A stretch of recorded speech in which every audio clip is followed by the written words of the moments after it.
Ok, bom dia. Uma voz baixa, porque são ainda 5h31, estou no meu escritório, hoje nesta terça-feira, dia 4 de agosto. Daqui a 5 dias, meu filho mais velho vai fazer aniversário. Vai fazer o quê? 38 anos? É isso? E eu acho que é no próximo domingo, eu não sei.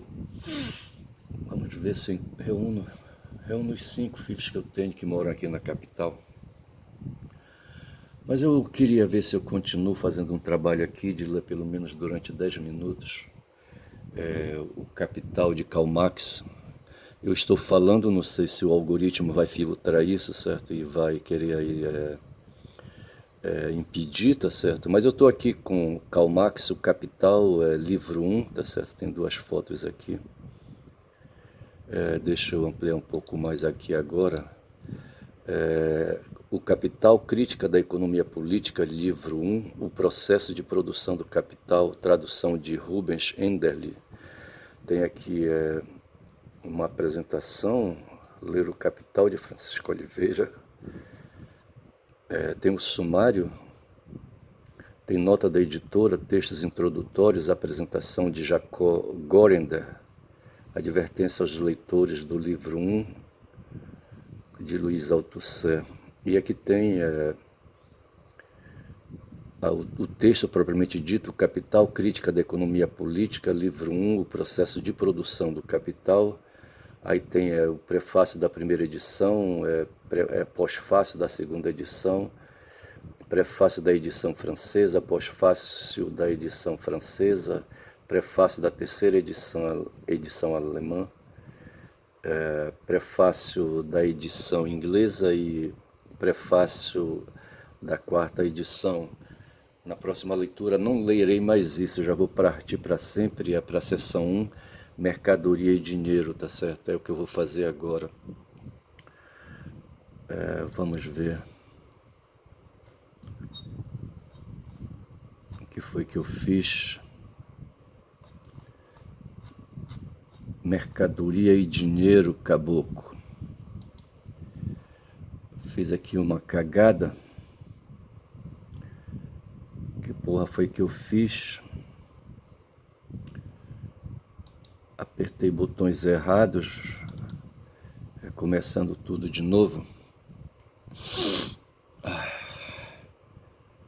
Que coisa, cara.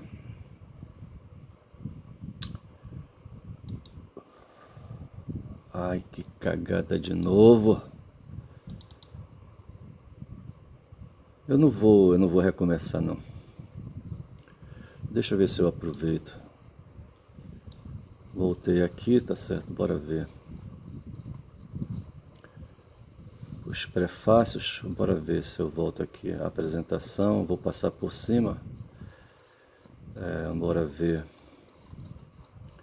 Depois que eu pegar o macete, eu estou na página 27 de 751. Bora ver o que acontece.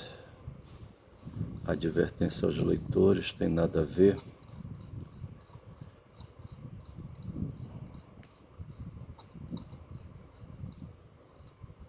Considerações sobre o método. Bora ver.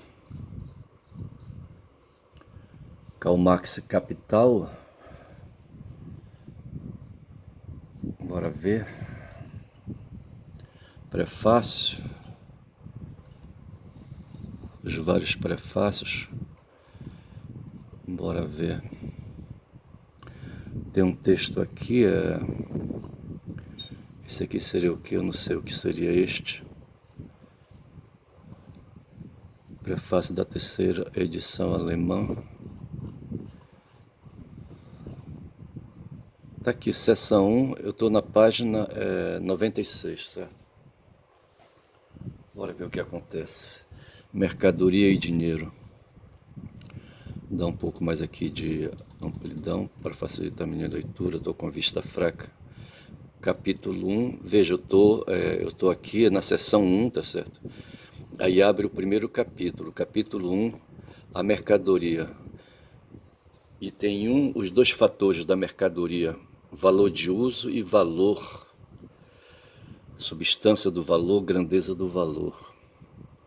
O valor de uso e valor. A riqueza das sociedades onde reina o modo de produção capitalista aparece como uma enorme coleção de mercadorias, e a mercadoria individual como sua forma elementar.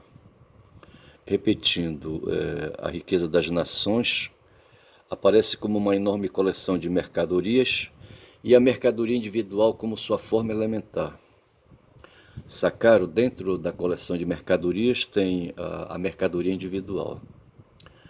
A mercadoria é, antes de tudo, um objeto externo. Veja, objeto externo. Uma coisa que, por meio de suas propriedades, satisfaz necessidades humanas de um tipo qualquer. Então, veja, a mercadoria tem a finalidade de satisfazer necessidades humanas. A natureza dessas necessidades, se por exemplo elas provêm do estômago ou da imaginação, não altera em nada a questão. Tampouco se trata aqui de como a coisa satisfaz a necessidade humana, se diretamente por meio de subsistência, isto é, como objeto de fruição, ou indiretamente como meio de produção. Ou seja, para comer, certo, ou para revender. Toda coisa útil, como ferro, papel, deve ser toda coisa útil deve ser considerada como um duplo ponto de vista, o da qualidade e o da quantidade. Toda coisa útil, tá certo? No direito a gente trata dessas questões das utilidades, tá certo? As utilidades são aquelas coisas que têm valor econômico, tá certo? E é o que ele mais ou menos está falando aqui, toda coisa útil deve ser considerada de um duplo ponto de vista, o da qualidade e o da quantidade.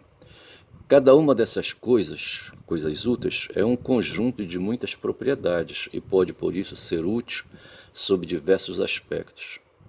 Descobrir esses diversos aspectos e, portanto, as múltiplas formas de uso das coisas é um ato histórico. Vou repetir, descobrir os diversos aspectos, as múltiplas formas de uso das coisas, é um ato histórico, um ato no tempo, certo? Assim como também é um ato histórico encontrar as medidas sociais para a quantidade das coisas úteis. A diversidade das medidas das mercadorias resulta em parte da natureza diversa dos objetos a serem medidos e em parte da convenção. Do que é acordado. A convenção aqui se refere aos consensos que se estabelecem socialmente. A utilidade de uma coisa faz dela um valor de uso, certo? Eu acho que é mais ou menos como no direito. A gente chama de bens, os bens materiais, tá certo? As coisas que têm valor de uso. Mas essa utilidade não flutua no ar, condicionada pelas propriedades do corpo da mercadoria, ela não existe sem esse corpo. Por isso, o próprio corpo da mercadoria, como ferro, trigo, diamante, etc., é um valor de uso ou um bem, tá certo? Que eu falava aqui, um bem. Esse seu caráter não depende do fato de a apropriação de suas qualidades úteis custar muito ou pouco trabalho aos homens. Na consideração do valor de uso será sempre pressuposta a sua determinidade quantitativa. Vou repetir. Na consideração do valor de uso, será sempre pressuposta a sua determinidade quantitativa, como uma dúzia de relógios, uma braça de linho, uma tonelada de ferro, etc. Os valores de uso das mercadorias fornecem o material para uma disciplina específica, a merceologia. Vou repetir. Os valores de uso das mercadorias fornecem o material para uma disciplina específica, a merceologia. O valor de uso se efetiva apenas no uso ou no consumo. Os valores de uso formam o conteúdo material da riqueza, qualquer que seja a forma social da riqueza. Na forma de sociedade que iremos analisar, os valores de uso, constituem ao mesmo tempo os suportes materiais do valor de troca. Então veja aqui que tem valor de uso e valor de troca.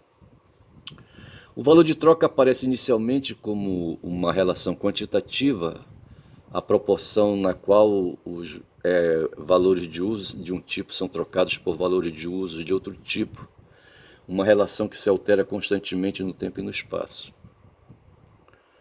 Por isso, o valor de troca parece algo acidental e puramente relativo, um valor de troca intrínseco, imanente à mercadoria. Portanto, uma contradictio in adjecto, contradição nos próprios termos. Vejamos a coisa mais de perto. Certa mercadoria, um quarto de trigo, é trocada por X de graxa de sapatos ou por Y de seda ou Z de ouro, em suma por outras mercadorias nas mais diversas proporções. O trigo tem assim múltiplos valores de troca, em vez de um valor único, mas sendo X de graxa de sapatos, assim como Y de seda ou Z de ouro, o valor de troca de um quarto de trigo, então X de graxa de sapatos, Y de seda e Z de ouro, tem de ser valores de troca permutáveis entre si ou valores de troca de mesma grandeza. Disso se segue, em primeiro lugar, que os valores de troca vigentes da mesma mercadoria expressam algo igual. Em segundo lugar, porém, que o valor de troca não pode ser mais do que modo de expressão, a forma de manifestação de um conteúdo que dele pode ser distinguido. Eu vou parando por aqui. Vou anotar aqui. Eu estou na página 98 de 571. Página 98 de 751. Amanhã eu pego mais um pouco. Valeu, é isso aí. Saindo daqui, espirrando fora, bicho, que eu vou agora querer falar, sabe, num caboclo aí. Bora ver se eu continuo. Eu vou repetindo que hoje são 4 de agosto de 2026, é uma terça-feira. Terça-feira aqui em Belém do Pará, eu não sei se em outros lugares, tem o culto a Nossa Senhora do Perpétuo Socorro, a mãe de Jesus, a mãe de Yeshua, que é lembrada em oração pelos fiéis católicos, que guardam devoção, guardam apreço e procuram a mãe de Yeshua, isso, certo? É uma entidade poderosa, certo? Afinal de contas, é mãe do Salvador, mãe do Messias, tá certo? Mãe de Deus, tá certo? E, portanto, uma senhora aí, sabe, respeitada, sabe, e não custa nada, sabe, tentar uma aproximação dela. As pessoas hoje, não sei se fazem isso, no meu tempo de moleque faziam, certo? As linhas de ônibus aqui em Belém, na minha época aí, sabe, época em que mestre era motorista de ônibus, confluíam ali por o templo que tem ali na Pedro Álvares Cabral, próximo ali, sabe, como é que chama aquela avenida? Bernardo, não é Bernardo Saião, Bernardo Saião é aqui perto de mim. Tem um outro nome aí, uma avenida que circunda a Baía do Guajará, certo? Vai até o aeroporto e depois vai embora. Chega até em Coraci, sabe? Essa beirada aí de rio, tá certo? Mas logo ali no início, ali próximo a Pedro Álvares Cabral, tem um templo de Nossa Senhora Perpétua Socorro, onde cristãos católicos vão, se aproximam e vão ali piedosos. Em geral são pessoas pobres, certo? Pessoas que não estão produzindo trabalho nesse momento, ou não sei, pode até não ser, porque me parece, no tempo era assim, me parece que começava a partir de 5 horas da manhã, 6 horas, não estou bem lembrado, vários momentos de adoração. Eu acho que não são missas não, são novenas que eles chamam, tá certo? São aí, sabe, um conjunto de rezas que eles fazem, sabe, etc, etc. Aquilo ali traz, eu vejo que esse ato de concentração mental, produz energia, certo? Produz a lei da atração. Não, eu não quero falar da lei da atração, porque a lei da atração tem um outro significado, mas a finalidade é essa, é atrair coisas, atrair bons fluidos, sabe?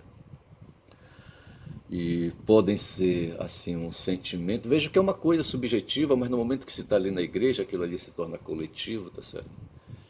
E aquele sentimento ali, sabe, coletivo, imbui a todos. E pode de repente se expandir, tá certo? Porque não deixa de ser matéria, sabe? Matéria mental, aquilo ali que se está. Eu não sei se eu estou falando besteira, falando de matéria mental, energia mental, física, tá certo? E aquilo ali contamina e de repente pode trazer incentivo, pode trazer ânimo, certo? Pode aplacar uma depressão, por exemplo. Eu não sei se aplaca, tá certo? Mas é isso aí, tá certo? Eu estou com 15 minutos de vídeo.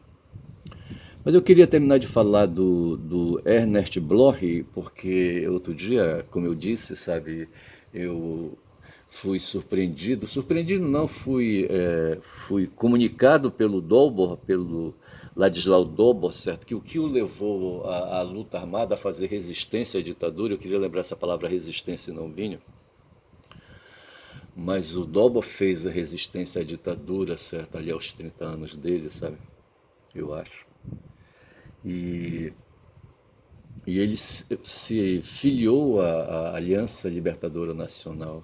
E ele diz que o que o levou, ele, francês, descendente de pais poloneses, tá certo?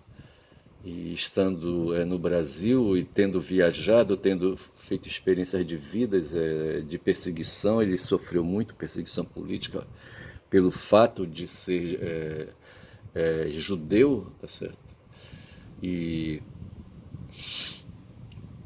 veja, meti a palavra judeu no meio, tá certo? Mas veja que eu falei que ele nasceu alemão, tá certo? Mas ele é da etnia, da tribo dos judeus, é semita, tá certo? E veja então que, de repente, sabe, ele se deixou, sabe, sensibilizar pelo que faziam muitos brasileiros, reagindo à ditadura militar de 64, produzida pelos militares empresários e outras instituições, inclusive a instituição religiosa católica, tá certo? Não sei se os protestantes se meteram no meio,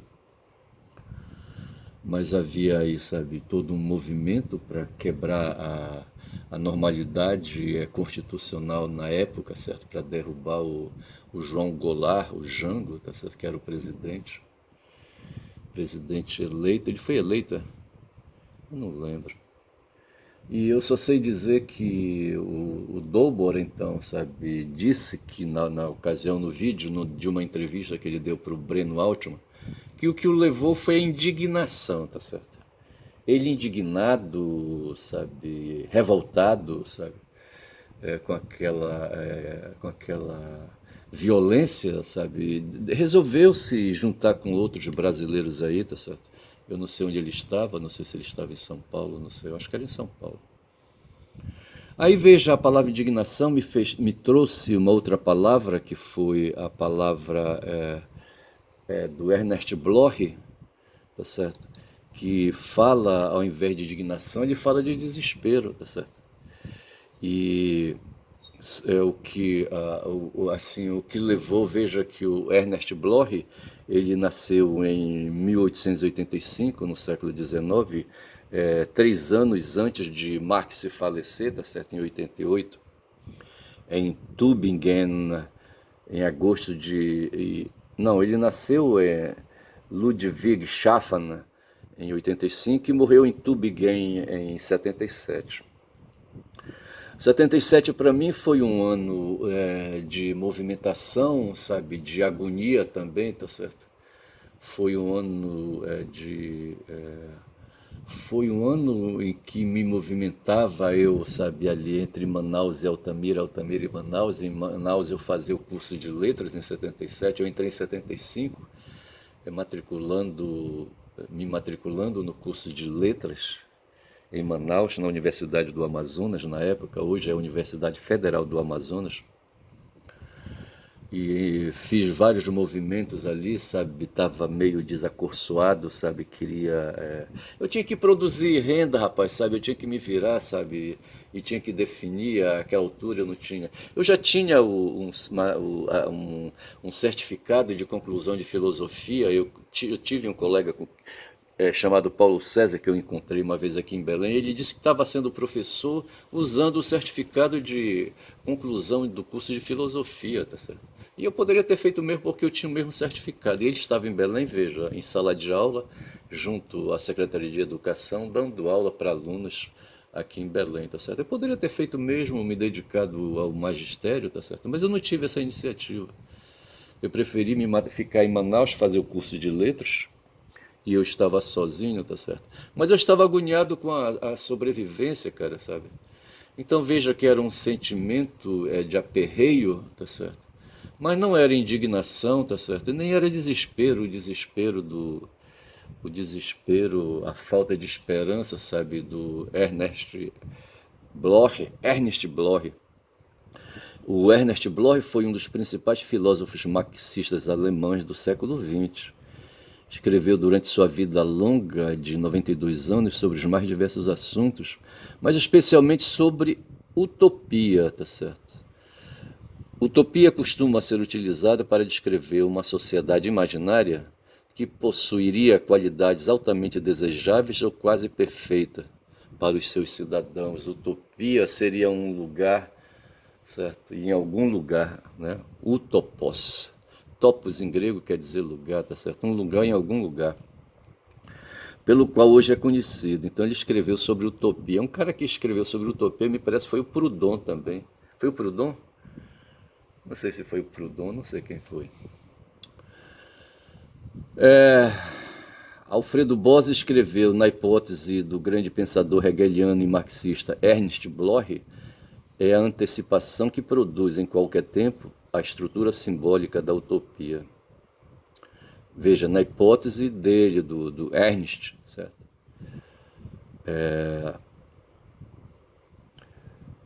O que, rapaz? Na hipótese dele, do Ernst, é a antecipação que produz a estrutura simbólica da utopia. Antecipação.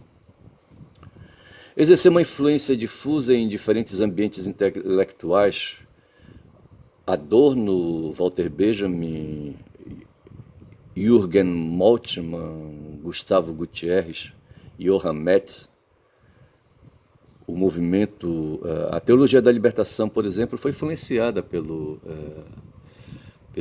Ernst Bloch. O movimento ecologista na Alemanha, Herbert Marcuse, Friedrich Jameson, Hans Heisenholtz, entre outros. Veja aqui, vai falar agora da vida dele, eu não estou interessado, eu queria ver aqui.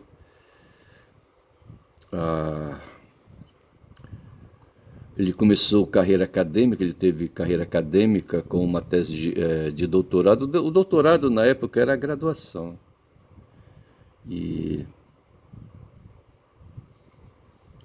veja aqui, fala o seguinte, bora ver aqui, começou a carreira na universidade com uma tese sobre Heinrich Rickert, em 1908, intitulada Rickert e o problema da Erkenntnistheorie, não sei do que trata, tá certo? E o problema da moderna teoria do conhecimento defendida na Universidade de Wasburgo.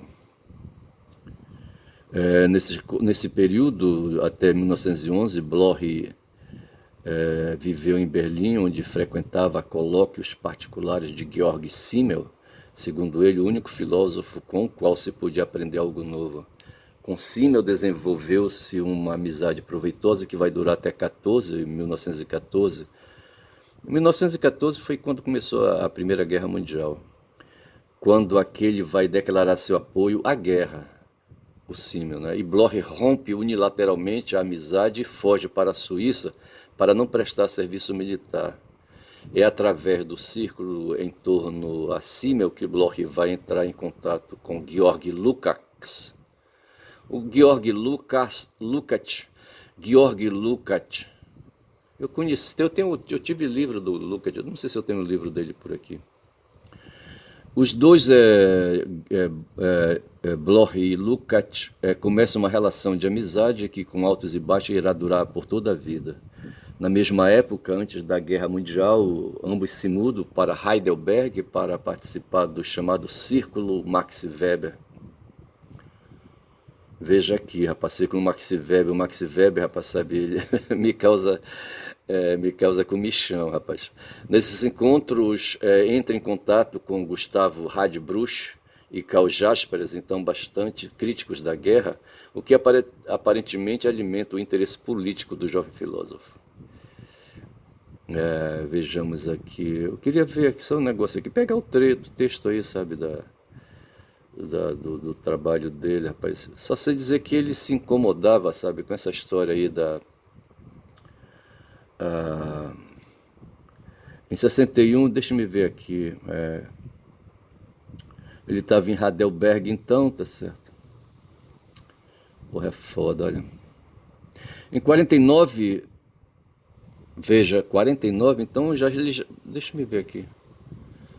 Em 38, não, aqui tá falando do casamento dele.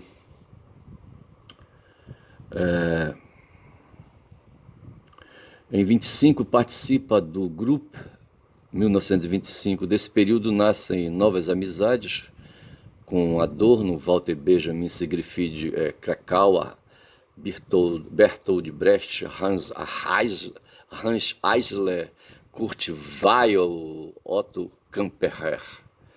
Também durante esse período, Blocher se torna um dos protagonistas do chamado expressionismo debate em torno do expressionismo, ao lado, entre outros, de Brecht e Eisler, contra os teóricos do movimento comunista, especialmente Lukács e Alfredo Kurella, defendendo o uso revolucionário da forma pelas vanguardistas artísticas,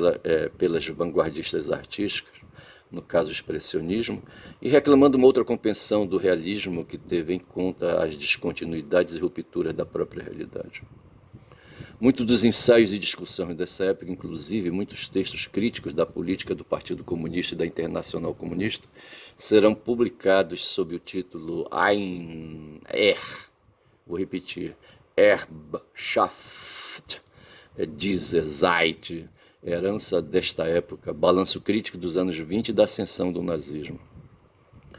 Em 38, aqui ele está dizendo que ele casou e migra para os Estados Unidos, em 38, certo? Antes de começar a Segunda Grande Guerra Mundial, onde permanecerão até 49, depois da Segunda Guerra. Durante o exílio americano, Bloch, ao contrário de muitos dos emigrados alemães, não consegue emprego e nem publicar seus escritos, passando boa parte do tempo nas bibliotecas das universidades americanas, enquanto sua mulher trabalha como arquiteta e garante o sustento da família.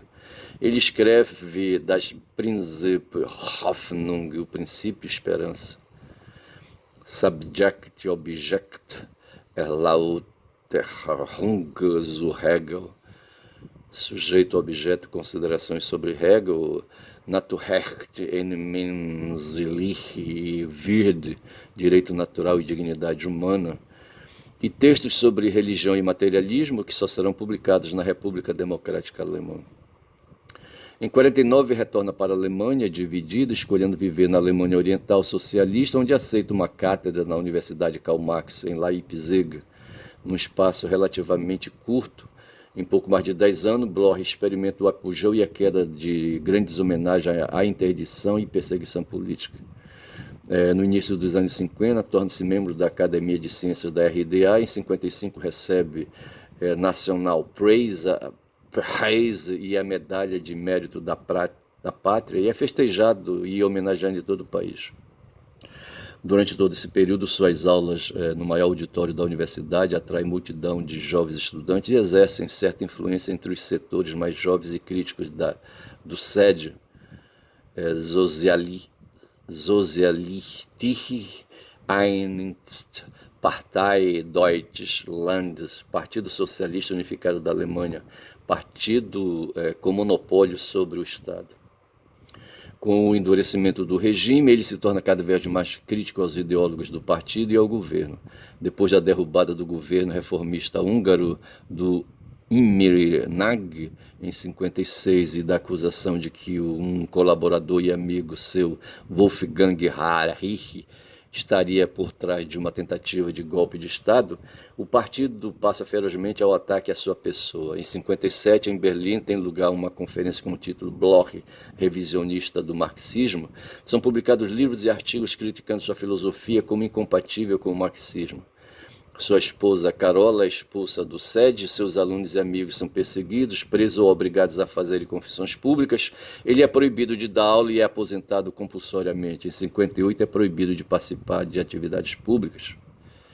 Em 61, enquanto viajava pela República Federal da Alemanha, o casal Bloch tomou conhecimento de que o governo da RDA estava começando a construir um muro para dividir em Berlim e isolá-la da Alemanha Oriental. Essa foi a gota d'água. O casal pede asilo político na República Federal da Alemanha e se instala em Tübingen, onde ele dará aulas como professor visitante. Aos 76 anos, Bloch recomeça de novo. Eu fico por aqui, rapaz, são 30 minutos de vídeo. Fica aí, sabe, essa leitura aí para mostrar, rapaz, sabe, que é foda a vida do intelectual, sabe? Mas assim, para mostrar também que no trajeto da esquerda houve pessoas, sabe, que se interessaram assim, sabe, em doar sangue. Ele poderia ter sido um empresário e não foi. Poderia ter sido um comerciante e não foi, tá certo? Poderia ter feito um bocado de atividades aí no mundo do capitalismo, no mundo da acumulação de riqueza e não fez. Se dedicou, sabe, a fazer estudos, a fazer produção crítica, tá certo? Veja que hoje eu estou danado, certo? Já li um pouco de Marx bem ali, tá certo? O Capital, o livro 1, tá certo? E agora estou lendo, certo, sobre um seguidor de Marx, certo? O Ernst Bloch, tá certo? Fico por aqui, vou dizendo, rapaz, que meu nome é Ernesto Caboclo Falador, rapaz, quem fala muito dá bom dia cavalo, rapaz, nesta terça-feira. Bom dia.